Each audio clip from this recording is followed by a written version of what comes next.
Hi, everybody. Nick Blazer here. I've been having way too much fun playing out the position you see on the screen here, not to make a video out of it. It's inspired by the deep back game that Zdeněk and Sander got into in the finals of the Monte Carlo World Championship recently. And also Simon Barjett wanted to do a video on that, did a video on it that I watched just today. Talking about what XG is thinking, the ideas, kind of why some of the plays that maybe people disagree with intuitively might have merit. And so the one that came up, this is kind of resulting from one that he spent some time talking about. Before this roll, we had, well, this didn't actually happen in the game exactly, but we had for black a 2-1 to play in this position. And it made a lot of intuitive sense to me. Well, my idea here strategically is that when we have this deep of a back game and this many checkers back, the best thing we can do to win this game is to get them all working as a unit and hopefully eventually make a prime starting in the outfield, maybe as far back as like the 15 to the 9 point or something like this, and try to roll that home after we get a hit. And we've got like good timing for some game like that. In order to keep all our back game points in order, and to get to that possibility, I felt like 23 to 10 for mobility, or just the 22 to 10 at least, was pretty key. And I don't really want to touch any of these front checkers. I don't know if we can get our opponent to hit them necessarily, but if they do, it seems like a good thing. And for whatever reason, the bot preferred covering up 5 to 4. I've always thought of these as maybe it's just trying to get into some damage reduction when it gets this far back and doesn't see the wins, um, or just doesn't want to win or lose a backgammon or a gammon, something like this. But the numbers, I don't know if they bear that out exactly. I guess they kind of do. They reduce somewhat.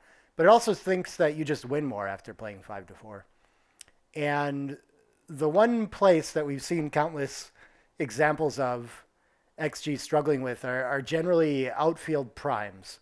And so my idea here is that it doesn't know how to manage that strategy, and so it's trying to make a board point instead and just like play the game it knows more or less. So my instinct is that it's wrong to play 5 to 4, but I'm trying to think about how can I prove this out, or just merit of making this point. And one thing that I noticed after playing 5 to 4 like this, and whatever, stepping up for mobility, is that our opponent's 1-1 is different. Maybe tactically blocking that for a roll is worth something, but it doesn't quite crack. But it does allow us one more roll to roll fives and sixes. So I was kind of curious if maybe that swing mattered a lot.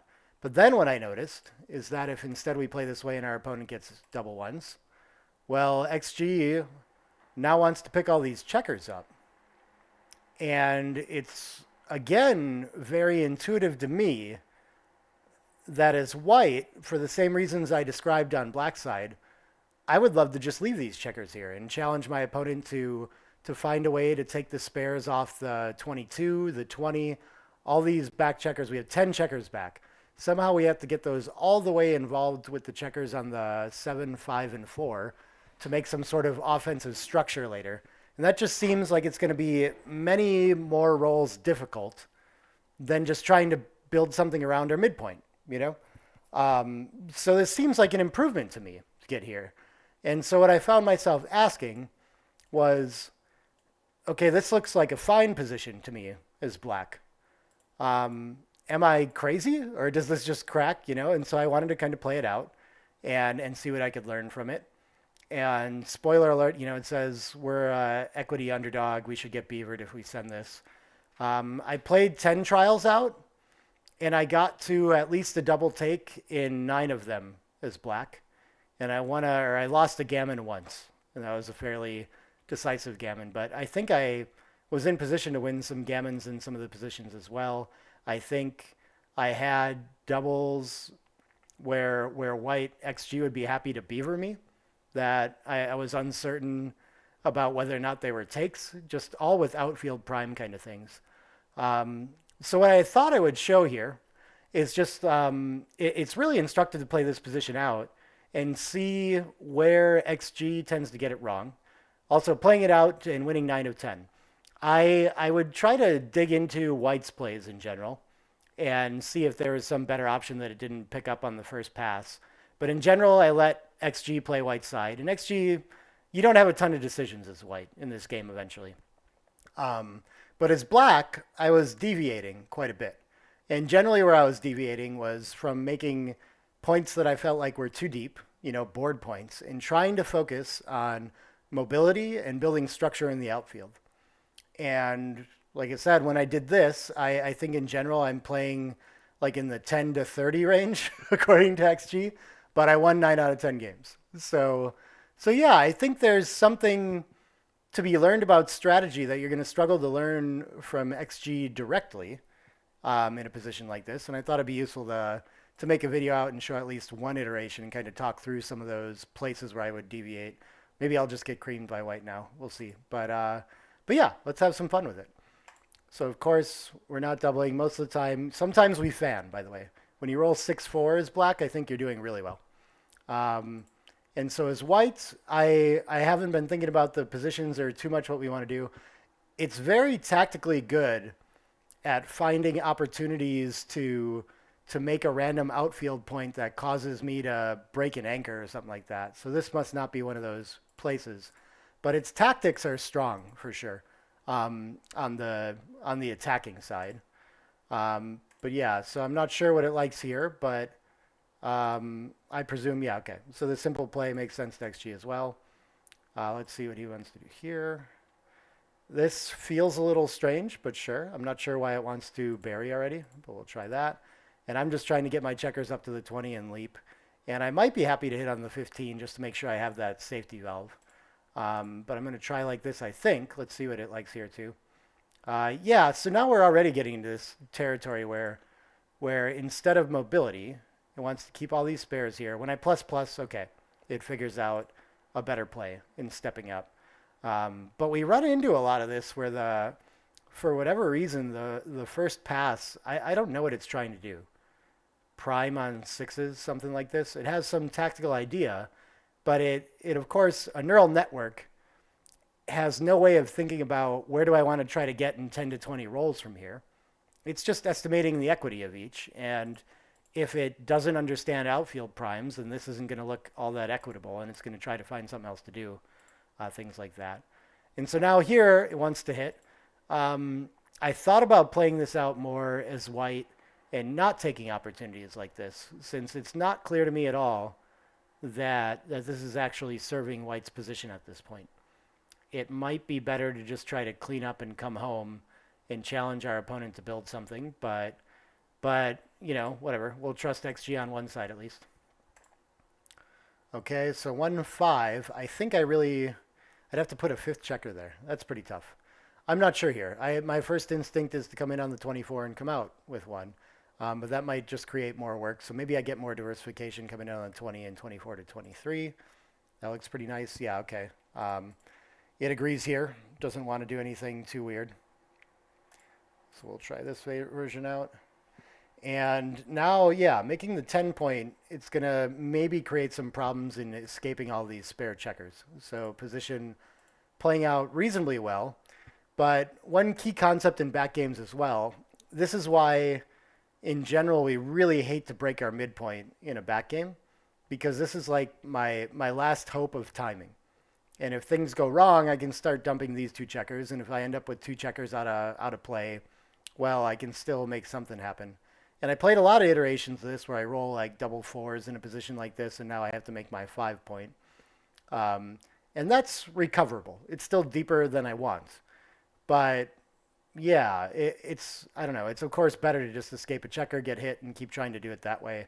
And even though we're going to be very not ready when White volunteers their first shot, we still have a lot of slime value against this only 2 point board, and they're never going to be able to clear safely. So it plays out pretty nicely. 1-5. So it looks like my 5 is going to be forced, and I don't have a strong preference with the ace. What is it like? Just playing down instead. It feels strange to waste any pips outside. So I'm kind of inclined to change my distribution 23 to 22 instead, which I'll try. But that's not a big one. What is it like to do here? It's hitting. This seems... Why? Now I can only bury one checker. You know, like, so I do feel like this is an improvement to my position to hit now. And we can look at just some other 10 to 7 kind of play. What if we just play to the 11, 14 to 11 without hitting? Yeah, still hates it. So we'll follow its advice, but it's not super clear to me. 1-6, yeah, I'm going to have to hit here just to get mobility for sure. And 4s probably plays itself just around, yeah, and hits. And this is looking pretty nice now, in my opinion, for black. I would rather have a point out here already, but at least I don't have any dead checkers, and they're all going to be able to fight as a unit, you know, provided I don't get, like, really awkward. So 2-4, going to work okay. You know, white's going to be forced to start breaking points, and I should have opportunities to start dumping checkers in the outfield and building something. This is very nice just to have a landing point out there and 2 checkers out. Could make the 14 as well, but this feels a little stronger. 2-1, what does it want to do? Okay, so I'm not sure about this. This seems, it's got merit. We don't have a board yet. XG as white is just fearless in this position. Okay, so it sees it as a blunder after I run it on a different level of analysis. So, you know, if we don't dig into it, white does tend to give us a lot more equity than it needs to. So let's try this version out. Oh, did I already play it? 2-1, I love to see the light with both. Do I have new numbers back here? I don't think so. So I'll just step up, sure. Try to get everything leaving. First shot volunteered. 2, more mobility. And maybe hitting's okay here. Let's see what it likes to do. Yeah. I think, you know, it seems like we're not ready, but the game that we get into now, so when we hit, nothing can go too wrong. We still have this massive back game, and we just slowly try to buy time to build some structure in the outfield here. And so I think I would rather do that by stepping up 22 to 20, but making the 14 point seems pretty nice as well. This can be a start of some structure at least. And for whatever reason, XG just doesn't like that at all. You know, it says it's a blunder. But I think that must be a pretty strong candidate to have a point in the outfield and just work on jumping checkers out later. So let's try that one out just so I can get my PR looking the way it ought to against this game. And I think it should just be run around, but we see a lot of this too as white now. Once it gets hit once, it's starting to find a lot of these 6-4 plays with deuces. I really don't know why. Maybe it's not so bad. Maybe it helps clear later or leave less shots, but seems suspect to me to not just try to get around before we crack and potentially shake loose more checkers.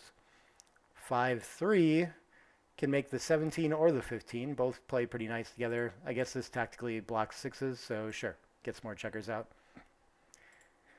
And you can see, like, I mean, I don't know, maybe this is surprising, but this still remains a very difficult game for white to win, and absolutely nothing spectacular has happened. Like, black hasn't rolled all that well, I don't think. So it's, I don't know, it's just a very strange position and hard to understand exactly how XG is evaluating it too. 3-1, I don't think we want to get hit with tempo on the ace there, so I might just clean it up. My instinct is 17 and 15 to 4, 14. And it wants to just play in front. So I don't love this play because I don't know if I want to make the 11 next. Maybe I want to make some points connected with the 17 and 14 first. So this is like the first kind of place where I really strategically start deviating from what XG is thinking. I'm not sure what it wants to accomplish with the checkered 11. It could be shot reduction. It could be some tactic like this. But I think just strategically, it makes a lot more sense to play something like this, way to roll, and try to get more checkers involved and make some structure in the outfield. So I'm going to try that. I guess the one thing I see, this might be too many fly shots, but 15 to 14 kind of commits that checker to making the 13 or the 12 or something like this next, which maybe is actually kind of deep for this position too. So I don't prefer playing that ace by any means. But I think tactically not leaving all the shots for one roll makes some sense, so I want to try that. And did it eventually on plus plus like that? No, I can't remember. Let's look at it. Yeah, now it's the top play. So, I mean, you have to dig a little for some of these. But let's see. 3-2. It's volunteering now, which, again, with no board, no structure to contain, maybe it's an idea. I don't know. But we'll go ahead and let it go with its top play. And I am going to have trouble containing two checkers for sure. He might be able to anchor and do some things that way. How badly do I need to hit? Do I need to hit it all? I can hit the 11 and come out with the 22. So I think I don't want to give up an anchor when I could just make a play like this. I think this is probably what I'm going to end up doing.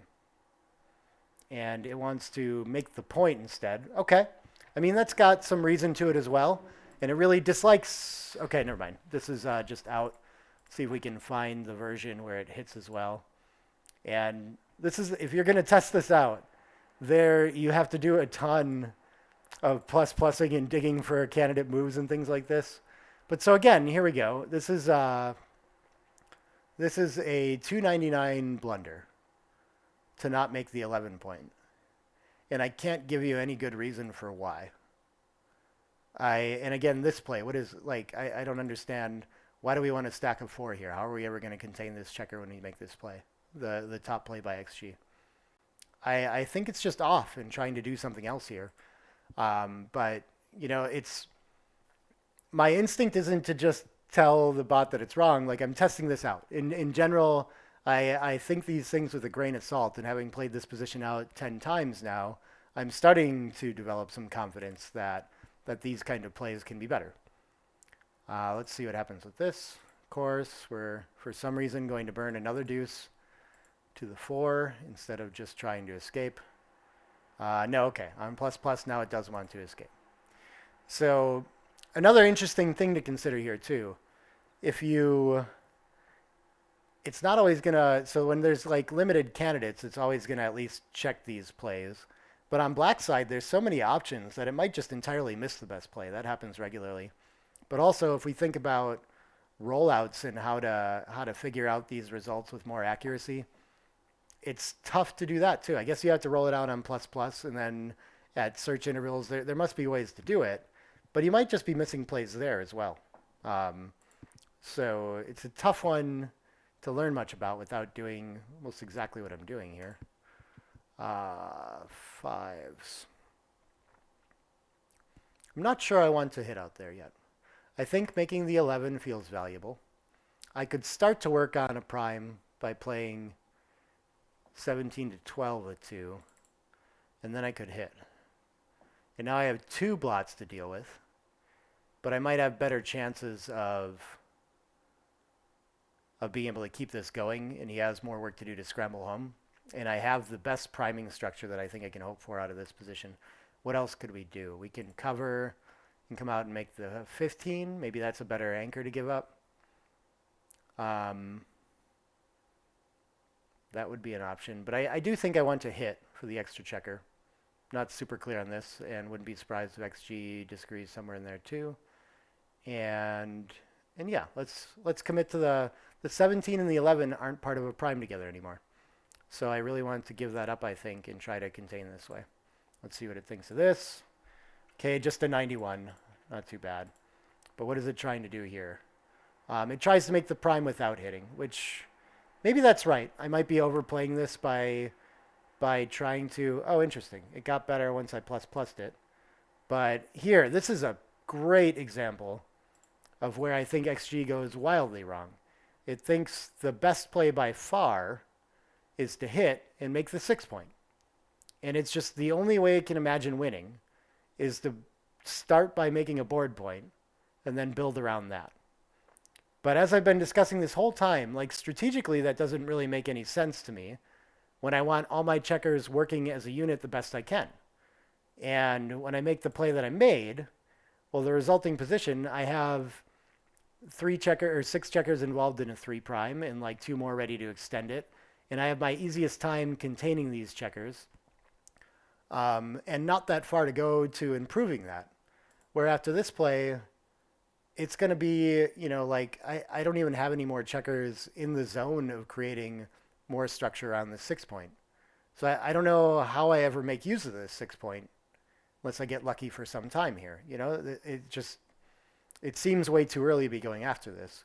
And I think we'll see as we get further into this, if we get into an outfield prime scenario, that XG just doesn't understand the value of an outfield prime in positions where it plays well. And so it doesn't even consider that option. It just goes for something like this, like making a board point instead. And I feel reasonably confident that it's quite wrong about this as I play this position out more. So let's look at more. There we go. I'm up in the 15 range, doing well. 3-2. What is it going to want to do with this? Well, it's primed now mostly, so step up to the edge. Sure, that seems fine. What do we got? 4s is going to knock it back probably. Unless there's some other better way to extend the prime. We can slot the back. That looks pretty nice. We can slot the back twice. That seems nice. Let's try that out. And how bad is this one? Okay, best after plussing it. 6-3 is just going to make a point. Sure. Maybe going for mobility is better. I'm not sure. But this always feels like the risk of the outfield prime. Is that if our opponent can just anchor, then what do? We have to trap them somehow. But we still have plenty of room to deal with this. So I think we're going to be okay here. The ace, sure. Let's extend the prime and then come off here. Double ones will be a problem, but what else do we have? I want to leave the front anchors first. I could also just hop out, but that leaves a bunch of fly shots that I think seem worse. So I'm going to have a 4 prime. And 4-3 is going to be forced to hit this way now. It seems nice. And okay, I was okay with that play. And we're about to have a third blot involved, or we do, with pretty good containment structure.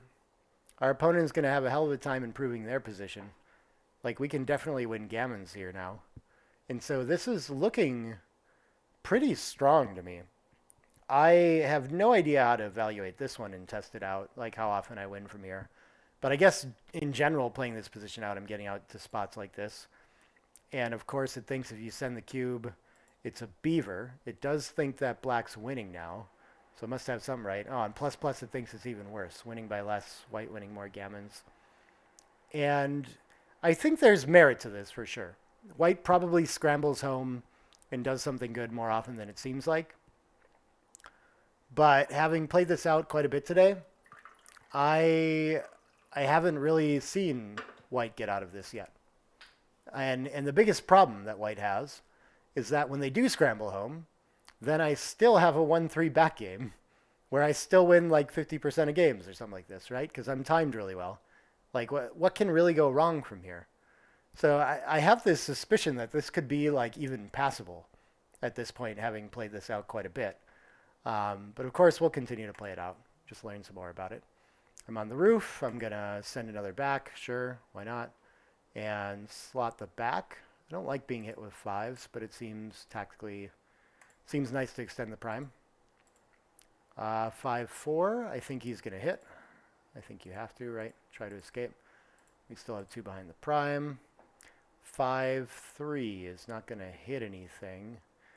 So probably I could just make another anchor and reduce this contact here. That seems best here. Seems like a nice tactical option for a roll. 5-3, does that link up and make the... Oh, wow. How does he not make the 11? How does XG not make the 11? Doesn't that seem amazing? Yeah, okay. Plus likes that better. Again, even plus, like really struggling in this position. So that's, I like putting it that way, that XG struggles with these positions. Which is not to say that it's wrong or doesn't understand them, but there is a lot of variance between the different levels of analysis and what it comes up with. And you have to go through like a bit of work to get to some reasonably intuitive plays for it to find those even. Maybe just making the 16s better here actually too. I'm curious about that. I can plus it. But that looks pretty strong. Just get to the edge of the structure. And yeah, now that comes out on top of most of the other plays too. Both have a ton of merit. Both are developing into a reasonable prime. or a game for white. But again, like the counterplay for black here seems really intuitive to me. I'm just going to keep playing around patiently and trying to make an outfield prime. With this point in the way, maybe I should slot the 9 now, but really I'm thinking about even deeper, and maybe the 15 would be the ideal to make. But I think here I don't see anything better. He can escape with tempo, I guess, or something. Yeah, see again here, XG wants to like break 2 points to roll forward to make the 9, which does communicate with this checker on the 4. But I don't see a good reason to give up a 4 prime to make a 3 prime here, other than it just feels more comfortable when it advances. So I think it's off on that one too. And the question is more about like what we want to build next in the outfield. 3-2 looks like it's going to hit. Maybe I regret here. I don't know. 5-1. I can. So I mean, I don't know. This is fine, most likely. I remake a 4 prime very often from here. And I don't have to give up any structure. This seems like the least destructive, so I'll try this. Yeah, like that too. 5-1. What do we got next? 6-2. It probably likes making this 7 or something like this, but sticking to our plan, I think I'm just getting a checker moving from the 20. See what it thinks here. Okay, okay. It's starting to agree with me. 6-3 can probably hit and run tempo. And so again, you know, like now we have some structure where we can really counterplay when this back game starts to develop. We don't have as deep of a back game, but we have our checkers working together the way we want them. And we don't have any stuck in our inner board. And we still have a great back game. Back game plus, you know, we have better than a normal back game. So, yeah, it really makes me doubt whether hitting all 3 of those checkers can be right from the original position that we looked at. Let's keep going through this. Now we start to have decisions. I think we'd rather have a checker back, but I don't know if we want to let him make the 20, so it's a dilemma. But I think I would go with that and just rely on my ace-3 or maybe even ace-deuce-3, worst case. Where does this go? This is still trapped, so it can make the deuce. Okay. We won't have an ace-deuce-3. 2-4 is going to fan. This is a great shot for white, of course. And so this is like kind of territory of like as bad as it can get in the deep back game. But we still basically have like an okay, like this is clearly now an overtimed back game, right? Like in that we're just going to not as ready as we want to be, but it's still very winnable. I don't know. I hope that's starting to make sense about like why this has turned out pretty well having all these checkers in the outfield. I think we still lose a similar number of gammons and backgammons that we would have anyway. But this is still very winnable too. So lots going on here. I'm going to focus for now on the win. And I mean, I think we're still winning this game quite a bit. 6 and sure, we'll get off some backgammons. I'd like to slot the back though. 5-3. We can. Do I need to create any numbers now? He doesn't have 3s or aces, so sure. Let's make an ace to play. And then slot the back. Maybe I should wait to do that, but until he can actually break the point, but feels nice. And 5-6, punished. Okay. I think I'm going to end up losing this one, it seems like. Could be. We still have quite a bit of hope here. And our shot at a 3. This is still winnable, right? Oh no, double ones. But we have our 6 prime now, which is like not a thing that XG tends to see in this spot. I think he wants to stay even. Yeah. Makes sense, and we should give him an ace now. All right. And we're supposed to just give up on the backgammon. But okay. Like an usual back game, we lose a gammon once in a while. Oh, what happened with him? What was this? Oh, instead of taking a checker off. I'm sorry. I messed up white side. Made it easier on him. My bad. But yeah, so we got to the end. I mean, other than that, he plays a 0. Let's remove analyze on that. And So you can let XG play a 0. We play about a 10.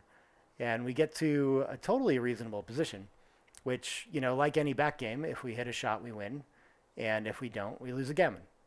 And so it ends up like not really any different. Um, but yeah, I think the unintuitive part is this prime here. So maybe we should show that too. Let's hop over to this position. Say we instead hit with 3-4 and come out. I don't know. Probably no. We'll play like this and invert and double action. Sure. We'll play from this position. Oh, shit. No, okay, we'll do it like this. We get a 4-3 and set up, play from position. Okay, so I'm going to hit and try to make sure that I'm ready to roll this forward from the edge. But so with 8 off, presumably I should be able to close my opponent out quite a bit here. And if I do that without any more checkers getting loose, this is a 50-50 game, roughly. But I might get one with a shot at an ace, and a lot of times with the perfect board, that can turn it into like closer to a double pass. But I think, of course, it's gonna. It says we're still in a lot of trouble here. There's almost no way I think that I can lose. Yeah, okay. So the original ply thinks we're losing 25% gammons. When we plus it, okay, now black it realizes is a favorite, and white pretty much never wins the gammon because I've got a 6 prime to roll around, right? So here's where it starts to really not understand how bad things have gotten, and that we can definitely win from this position, which I think is a big issue with playing these out. And I'm not, again, super clear on. Oh, this is a pretty nice roll. Actually, what does it want to do with it? Yeah, okay, good. That seems quite reasonable. 5-2. We're not going to get any additional checkers. I don't see why it wants to shake one loose. But I mean, the question here too, that I guess, it's worth proving to yourself is like, of course, there can be trouble in rolling this home. So is this outfield prime worth as much as like a board point or inner board prime, whatever you want to call it? And I mean, to me, I've proved to myself that it clearly is worth enough here. So this is kind of interesting where we want this to stay here, but it might help him make an anchor. So we got to think a little bit. Okay, we got a 6 prime. We got a 6 prime. Play in here. And so a lot of times, if he still has this blot here, this feels like in a money game we've gotten somewhere where that could be like a reasonable cube.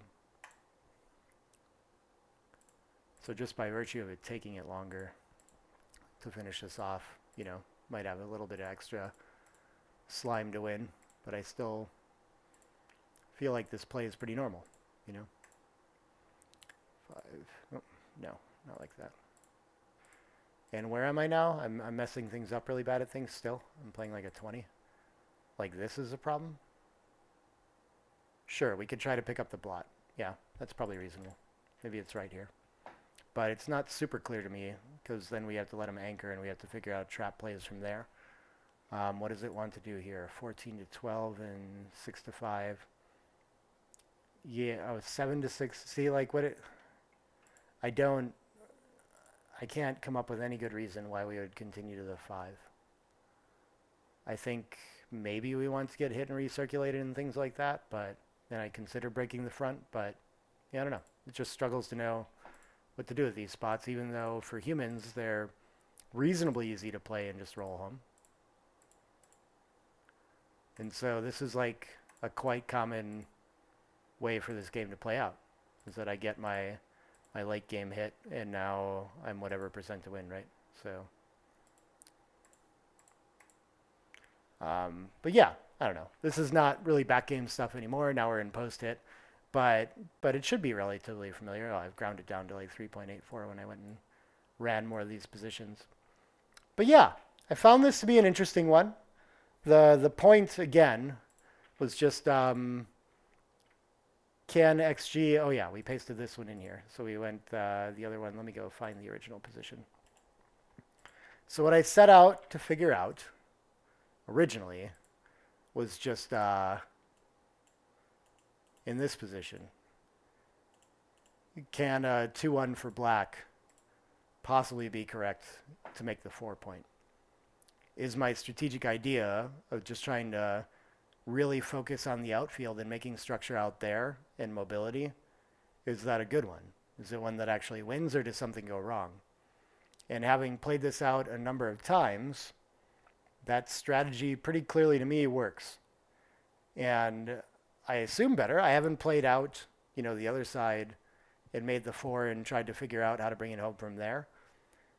It just feels in tune with the other plays that didn't seem to support like the strategic idea of making a prime instead of making board points. So yeah, I hope this helps someone out, or helps you guys understand kind of super deep back game strategy a little bit. I've been thinking about making, a series of videos on back game strategy to try to help people out with that too. Maybe like a paid course kind of thing. If that would be interesting to you, let me know. I think I would consider writing a book on it too, but I think it's actually pretty difficult. I think it helps a lot to actually see the game flow and how things play out and get a feel for strategy that way.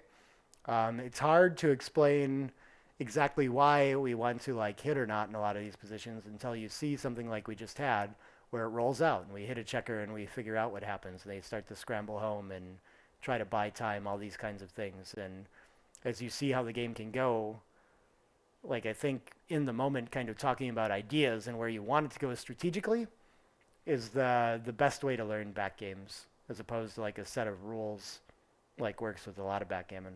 So yeah, I'm toying with that idea right now. Um, but yeah, if you made it this far, thanks for watching. Like the video, subscribe to my channel if you don't mind. Find me on Facebook if you're interested in lessons or anything like that. And we'll see you soon.